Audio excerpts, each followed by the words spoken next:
Thank you. Shrimati Smriti Irani जी।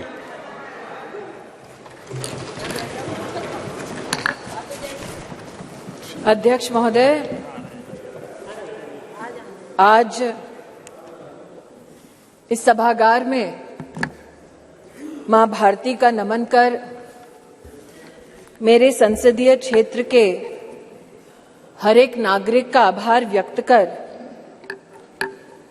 मैं भारत के नव भारत के निर्माण की सृजन की सबसे सशक्त नींव नारी शक्ति वंदन अधिनियम को इस सदन में सर्वप्रथम प्रणाम करती हूं और विशेषतः देश के प्रधान सेवक का वंदन एवं अभिनंदन करती हूं। कल की तारीख जब ये अधिनियम आदरणीय कानून मंत्री ने राष्ट्र के सम्मुख प्रस्तुत किया, न सिर्फ इसलिए ऐतिहासिक थी क्योंकि इस नए भवन में नए संकल्पों के साथ हम सबने प्रवेश किया, साथ ही एक पुनीत समय गणेशोत्सव के पुण्य अवसर पर हमने नए भवन में प्रवेश कर विघ्नहर्ता को प्रणाम किया। लेकिन अगर विघ्नहर्ता के सृजन की, आराधना की मूल भावना को देखें तो गणेश जी का स्वरूप अपने आप में अपनी मां के हाथों से सृजित है और मां के प्रण ने, मां की तपस्या ने गणपति जी में प्राण दिए, यह उसका सबसे बड़ा प्रतीक है। हमारी सभ्यता में यह भी मान्यता है कि नव भवन में जब प्रवेश होता है तो पहला पैर, पथ पर पहला आगमन घर की लक्ष्मी का होता है। कई समाज के वर्गों में भवन के बाहर घर की लक्ष्मी अपने हाथ की अमिट छाप छोड़ती है और कई परिवारों में पैरों के नीचे आलता लगाकर बेटियों का सबसे पहला कदम ऐसे भवनों में रखा जाता है। और अगर संविधान की मर्यादा की दृष्टि से देखें तो लक्ष्मी ने संवैधानिक स्वरूप लिया है इस अधिनियम के माध्यम से, जिसके लिए मैं सरकार का, इस सदन का और पीठ का विशेषता आभार व्यक्त करती हूं। आज चर्चा में कई महानुभावों ने श्रद्धेय अटल बिहारी वाजपेयी जी का नाम लिया और साथ ही आदरणीय देवी गौड़ा जी को भी आभार वंदन किया। ये भी सत्य है कि मुझसे पूर्व की वक्ता ने राष्ट्र को जब गुलामी से स्वतंत्रता मिली तब क्या महिलाओं की परिस्थिति थी उसका उल्लेख किया कि हां, तब भी जब देश आजाद हुआ तब भी कई प्रदेशों की साधारण परिवारों की महिलाओं ने कहा कि हमारा संवैधानिक अधिकार आरक्षित करें, लेकिन तब साधारण परिवारों की वो महिलाएं जिन्होंने राष्ट्र को आजाद करने में अपनी भूमिका निभाई, जो दूरदर्शी थी, जानती थी कि साधारण वंचित समाजों की महिलाओं को अगर मौका अनोखे ढंग से संविधान की मर्यादा में ना दिया गया तो शायद आगामी वर्षों में महिलाओं के लिए एक चुनौती बन जाएगा। आज मैं उन महिलाओं की दूरदर्शी सोच को वंदन करती हूं। महोदय, 1971 में तब की सरकार में एक कमेटी का गठन हुआ on the status of women in India, और आज मैं विशेष रूप से आपका ध्यान आकृष्ट करती हूं 1974 में जब कमेटी ने अपनी रिपोर्ट को साझा किया तो उसके 7वें चैप्टर में पॉलिटिकल स्टेटस के वर्णन में ये इंगित है कि तब भारतीय जनसंघ ने कहा था कि महिलाओं को कॉन्स्टिट्यूशनली गारंटी कीजिए। They were the advocates for women's reservation. आज जनसंघ के उन नेताओं को, उन चिंतकों को मैं आभार व्यक्त करती हूं। ये मेरा सौभाग्य है कि मैं भारतीय जनता पार्टी की एक साधारण कार्यकर्ता हूं, जिसको मेरे संगठन ने असाधारण मौके दिए ताकि मैं संगठन के माध्यम से संविधान की मर्यादा में अपने राष्ट्र की, समाज की सेवा कर सकूं।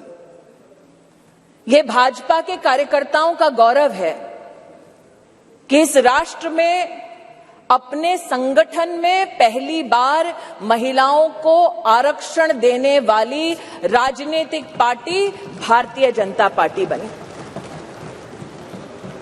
ये भी कहना सत्य होगा कि व्यवस्थाओं को किस दृष्टि से संगठन में सम्मिलित करना, इसके लिए साल 2007 में नेशनल एग्जीक्यूटिव की मीटिंग के अंतर्गत तब के हमारे राष्ट्रीय अध्यक्ष और अब के हमारी कैबिनेट के वरिष्ठ नेता श्री राजनाथ सिंह जी ने एक कमेटी का गठन किया।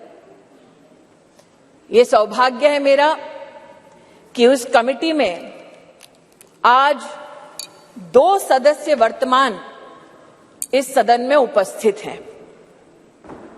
आज उस कमेटी जिसकी अध्यक्षता श्रद्धेय सुषमा स्वराज जी ने की, आज उस कमेटी की एक और सदस्य जिनका देहांत हो चुका है, किरण माहेश्वरी जी, और जो संगठन में आध्यात्म की दृष्टि से मेरे मार्गदर्शक रहे, ऐसे श्रद्धेय बाल आपटे जी हमारे बीच नहीं हैं। मैं उनके योगदान के लिए उनको नमन करती हूं। यह भी उचित होगा अध्यक्ष जी कहना कि उस कमेटी में नजमा हिप्तुल्ला जी थी, उनका आभार वंदन करती हूं।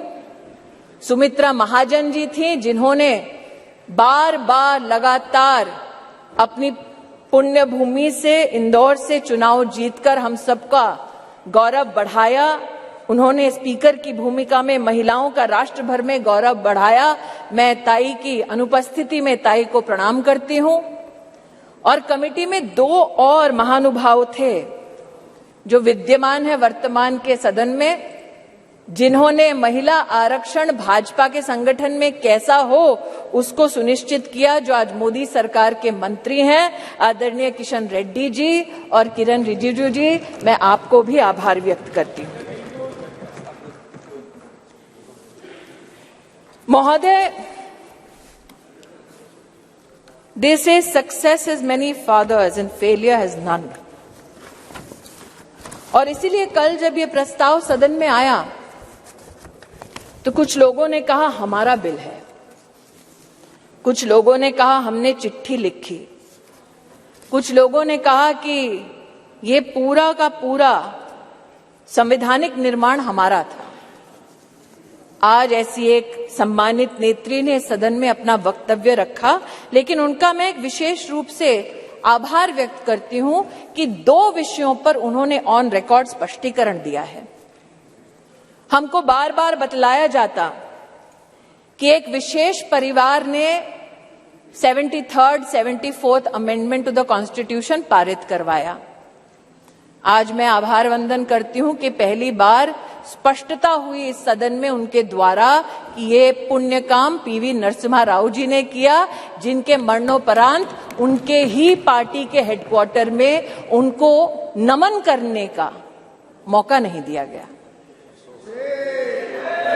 दूसरा, ये कथन कि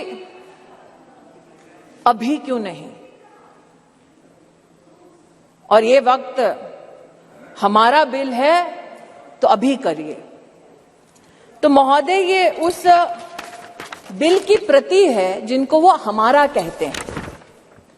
उसमें अगर आप दूसरे पृष्ठ पे 2B और 3B पढ़ें, और ये वो है जो कांग्रेस पार्टी कहती है यूपीए की सरकार में राज्यसभा में पारित हुआ और फिर लोकसभा में प्रस्तुत हुआ। अगर आप इस पृष्ठ पर ये दोनों छंद पढ़ें तो यूपीए, जिसकी अध्यक्षा श्रीमती सोनिया गांधी हैं, उन्होंने कहा है, no seat shall be reserved for women belonging to scheduled caste, scheduled tribes in the 3rd general elections. 3B पढ़ें तो उन्होंने कहा, प्रस्ताव दिया, no seat shall be reserved for women in the 3rd general election.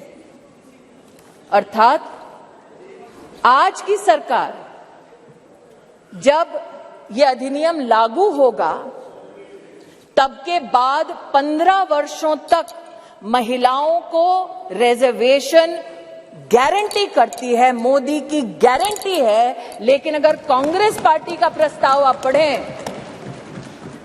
तो उनका प्रस्ताव ये था 2B और 3B में कि no seat shall be reserved for women in SC/STs in the 3rd general election, no seat shall be reserved for women in the 3rd general election. Congress का प्रस्ताव था कि 10 साल औरतें मेहनत करें, लेकिन 15वें साल में आपका अधिकार आपसे छीना जाएगा। आज मैं अभिनंदन करती हूं प्रधानमंत्री जी का, हमारे न्याय मंत्री का, जिन्होंने कांग्रेस की इस अभिलाषा को निराश किया।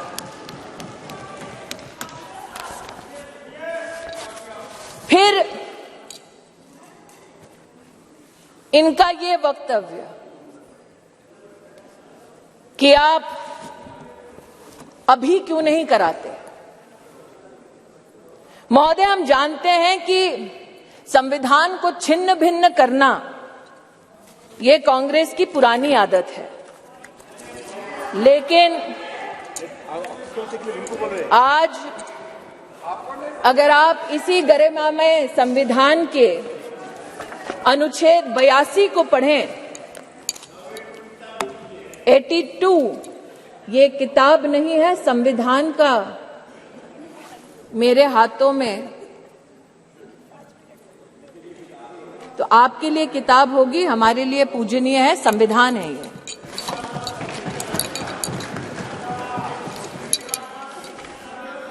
आर्टिकल 82 और आपकी अनुमति से पढ़ना चाहती हूं।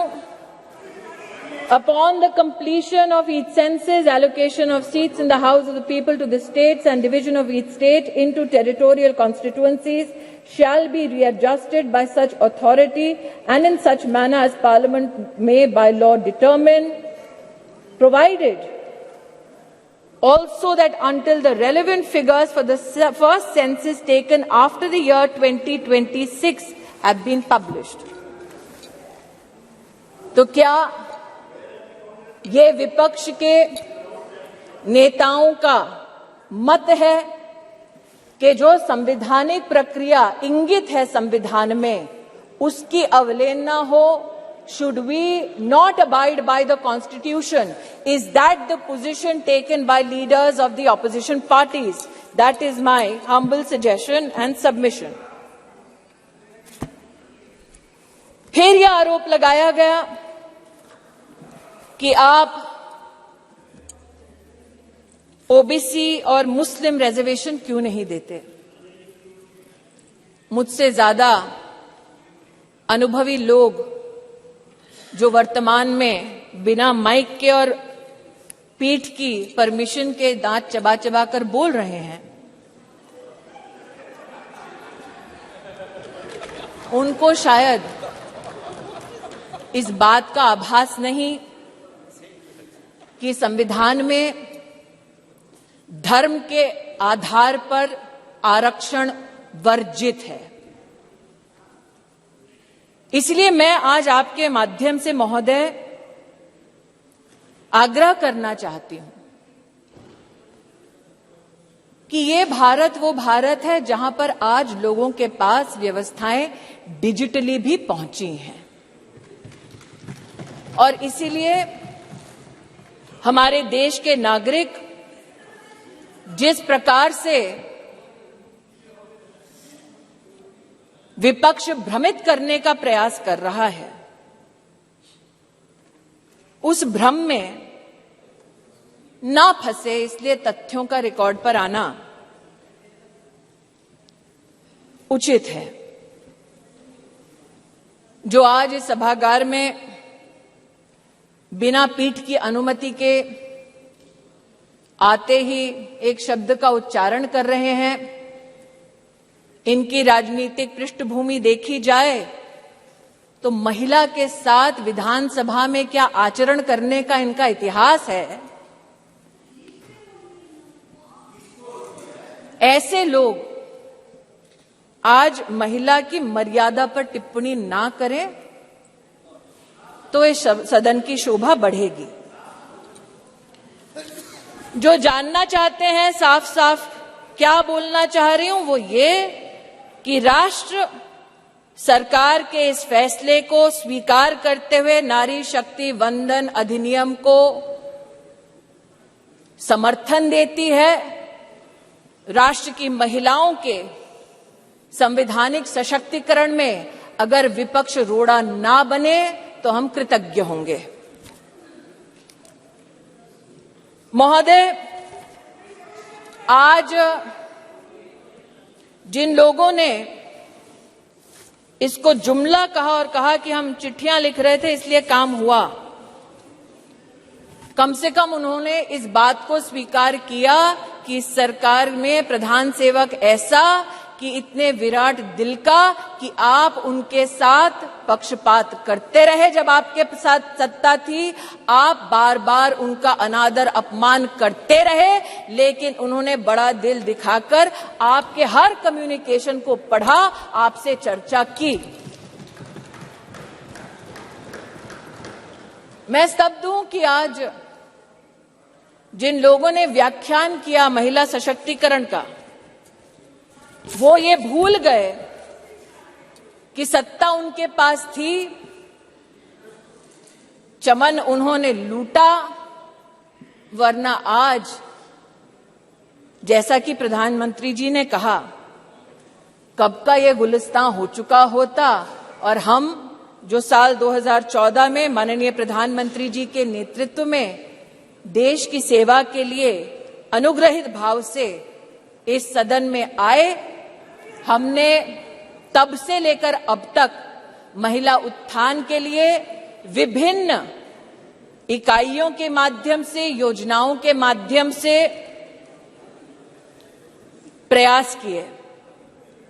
इस सदन में महिलाओं के लिए टॉयलेट्स बनाने की बात हुई, इस सदन में महिला को किस प्रकार से घर दिलवाया उसकी बात हुई, लेकिन महिला सशक्तिकरण माननीय प्रधानमंत्री जी के लिए एकमात्र टर्म से संबंधित, योजना से संबंधित संकल्प नहीं। जब से उन्हें भारतीय राजनीति में राष्ट्र की, प्रदेश की अपनी सेवा करने का मौका मिला, तब से उन्होंने कहा कि मातृशक्ति गवर्नेंस का केंद्र बिंदु होना चाहिए, क्योंकि इन्हीं महिलाओं के माध्यम से प्रदेश और देश विकसित हो पाएगा। उसके आपके सामने 2-3 उदाहरण रखना चाहती हूं। एक, साल 2006 में जब माननीय प्रधानमंत्री जी के पास प्रदेश में मुख्यमंत्री की जिम्मेदारी थी तो उन्होंने जेंडर इक्विटी की पॉलिसी बनाई, लेकिन मात्र पॉलिसी तक सीमित नहीं रहे, अपने 10 अलग अलग विभागों के माध्यम से उन्होंने जेंडर बजट को भी प्रस्तुत किया। और जो आज कह रहे हैं कि मुद्दे पे आओ, तो मुद्दे की बात ये कि जब उनकी सरकार थी तो जेंडर बजट की दृष्टिकोण से साल 2013-14 का आंकड़ा था 90,000 करोड़ और मोदी की सरकार में 23-24 का जेंडर बजट अगर आप देखें तो वो है 2,23,000 करोड़। ये मुद्दे की बात पर आना चाहते हैं। मुद्दे की बात ये कि जब प्रधानमंत्री जी के पास प्रदेश की जिम्मेदारी थी तब उन्होंने बेटियों की शिक्षा के लिए अपने आप को समर्पित किया। ड्रॉप आउट रेट 18% था। प्रधानमंत्री जी के मुख्यमंत्री के कार्यकाल में ड्रॉप आउट रेट 1% हुआ और आज प्रधानमंत्री की जब उनको जिम्मेदारी मिली है तो राष्ट्र के इतिहास में पहली बार राष्ट्रीय शिक्षा नीति में महिलाओं के लिए अलग से फंड का, जेंडर इंक्लूजन फंड का प्रावधान करने वाली सरकार नरेंद्र मोदी की सरकार है। ये कहते हैं मुद्दे पर आओ, तो मुद्दा ये कि जब प्रधानमंत्री जी के पास प्रदेश की जिम्मेदारी थी तो उन्होंने ई ममता एक कार्यक्रम शुरू किया ताकि गर्भवती माताएं, बच्चे उसके माध्यम से सरकारी व्यवस्था से उनका बेनिफिट ट्रैक हो सके, कौन वंचित है उस तक हम पहुंच सके। और आज नरेंद्र मोदी जब देश के प्रधानमंत्री हैं तो राष्ट्र के इतिहास में पहली बार पोषण ट्रैकर के माध्यम से देश के 7.5 करोड़ बच्चे और 2.5 करोड़ महिलाओं को पोषण अभियान के माध्यम से डिजिटली सेवा पहुंचाई जाती है। ये कहते हैं मुद्दे की बात पर आओ, तो मुद्दा ये कि जब प्रधानमंत्री जी के पास प्रदेश की जिम्मेदारी थी तो उन्होंने मां वात्सल्य योजना की शुरुआत की, जहां महिलाओं को लगभग 1.5 लाख रुपए के माध्यम से जिनकी एनुअल इनकम थी उनको 4 लाख से ज्यादा की मेडिकल ट्रीटमेंट सरकारी व्यवस्थाओं में देने का काम नरेंद्र मोदी जी ने किया। और आज आयुष्मान भारत योजना के चलते 10 करोड़ गरीब परिवार, 10 करोड़ गरीब महिलाओं को सुविधा, 24,000 से ज्यादा अस्पतालों में, 1,60,000 से ज्यादा स्वास्थ्य केंद्रों में सेवा देने वाली सरकार मोदी की सरकार है, भाजपा की सरकार है। इसलिए जो कहते हैं कि महिला सशक्तिकरण मात्र आज एक चुनावी मुद्दा है, उनसे कहना चाहती हूं, नरता का आदर्श तपस्या के भीतर पलता है, देता वही प्रकाश आग में जो अभित जलता है। आपने नरेंद्र मोदी जी पर कई आक्षेप किए राष्ट्र के नवनिर्माण में, चाहे वो मेक इन इंडिया हो, चाहे वो धारा 370 को हटाने की बात हो, हर विषय पर, जीएसटी पर भी न सिर्फ व्यवधान किया बल्कि व्यवधान के बाद जब इस सदन ने उन कानूनों को पारित किया तो आप एक्सटर्नल ऑर्गेनाइजेशंस के माध्यम से कोर्ट में चुनौती देते गए, कोर्ट में भी हारे, पीपल्स कोर्ट में भी हारे। इस बार लोग कहते हैं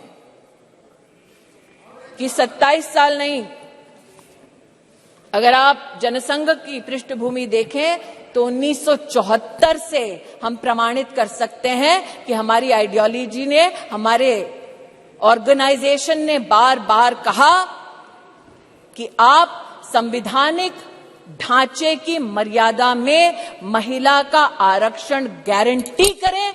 मोदी आज इस अधिनियम के माध्यम से महिलाओं को जो वंचित है वो अधिकार गारंटी कर रही हैं और इसीलिए पूरे सदन से विनम्र आग्रह है कि एक साइंटिफिक पद्धति से संविधान का संरक्षण करते हुए जो प्रस्ताव सरकार लेकर आई है, वाकई में अगर आपकी रुचि महिला को पॉलिटिकली सशक्त करने की है तो आप इस अधिनियम का समर्थन करें।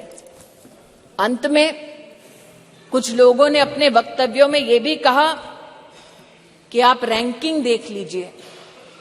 मैं उस पर एक स्पष्टीकरण देना चाहती हूं महोदय। अंतर्राष्ट्रीय रैंकिंग में वो महिला जो भारत की पंचायतों से जीत कर आती है, उस महिला का न सम्मान होता है न उसकी गणना होती है। अंतर्राष्ट्रीय रैंकिंग्स में वो महिला जो विधानसभा या विधान परिषद में चुनकर आती है, उस महिला की भी गणना नहीं होती, उसकी भी गिनती नहीं होती। अंतर्राष्ट्रीय रैंकिंग में जो महिला लोकसभा में, राज्यसभा में चुनकर आती है, उसकी भी गणना नहीं करते। वर्षों वर्ष से चला आ रहा था सिलसिला। मोदी सरकार ने इस विषय को अंतर्राष्ट्रीय पटल पर उठाया और लिखित में उनसे जवाब दिया कि हां, अब हम हिंदुस्तान की पंचायतों में जीतने वाली महिलाओं का सम्मान करेंगे, विधानसभा में जीतने वाली महिलाओं का सम्मान करेंगे, लोकसभा में जीतने वाली, राज्यसभा में हमारी जो महिलाएं सेवा दे रही है उनकी गिनती करेंगे। We have made women count and it is time for you to step up in the opposition and not mere reduce your words to paper, to speech, but speak with action and support Nari Shakti Vandan Adhiniyam. Dhanyawad. Thank you. Shri A.M. Arif ji. Arif ji. This is a constitutional amendment. This is a constitutional amendment. No, he's not there. Arif. A.M. Arif. Yeah. Sir, thank you, Speaker, sir. Sir. Arif ji. She's not the concerned minister.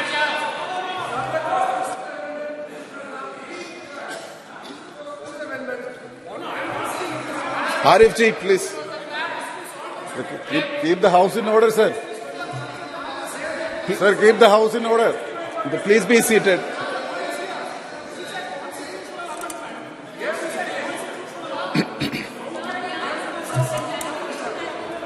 Yeah, Honorable Minister. Since the She's clarification clarifying. has been Please sought sit and down, as my she's clarifying. senior colleague has again brought to the notice of the Honorable Senior Member, what I speak, sir, is on record, available for you to verify. What is indeed saddening is that you didn't know the facts to begin with. No. Arif. Arif ji.